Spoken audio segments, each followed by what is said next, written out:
gardening. It can be a little overwhelming to know where to start, especially when it comes to what tools you should be using. The Valley Today's Abby Furchner shows us some must-have gardening tools that you'll want this summer. Good morning, Abby. Good morning, you guys. I'm here with Allison at S&S Landscaping, and we kind of did some tutorials on how to plant those plants perfectly inside of any type of pot you have available. But what tools should you have, those must-have tools you need in your gardening box? Well, I've got just a few things here that are of a lot of importance. The first thing we've got here is going to be your bypass pruner.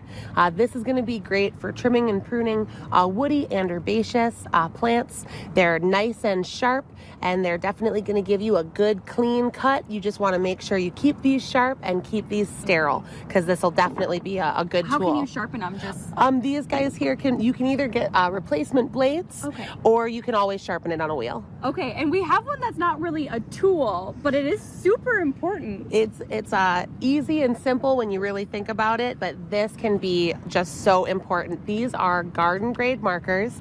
These are going to be sun and fade resistant outside. The reason these are so important is because there is just so much information that you need to know about your plants, and if you write it down on a tag and stick it in that pot or garden, you're definitely going to have that information right in front of your plant whenever you need it. And when those plants die over the winter and you need to come back and get a replacement, you'll be able to bring that tag with you. Oh yeah. And replace your plant. I can't tell you how many people have no idea what they planted the year before, and a garden marker can save you from that. And then the most important probably is the watering utensils. We talked about agree.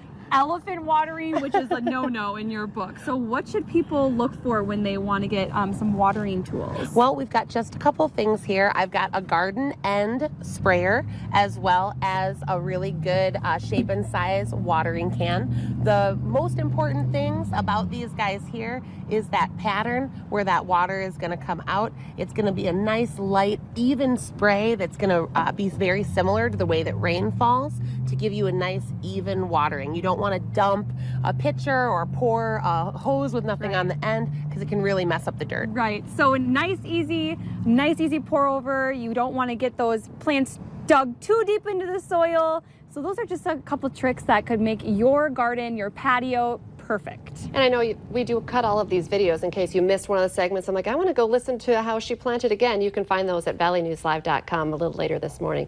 Thank you, Abby. Your lunch plans today.